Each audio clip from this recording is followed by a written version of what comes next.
Hello Tech Explorers, need to add another Telegram account without logging out? No worries, I'll show you how in just few quick steps. Let's go. First, open the Telegram app and tap on the three lines at the top left corner. Now, go to Settings and scroll down to the My Account section. Here, you will see an option to add account. Tap on it. A QR code will now be generated.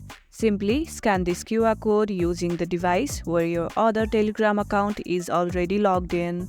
And that's it. Your second account is now added and you can easily switch between them. How many Telegram accounts do you use?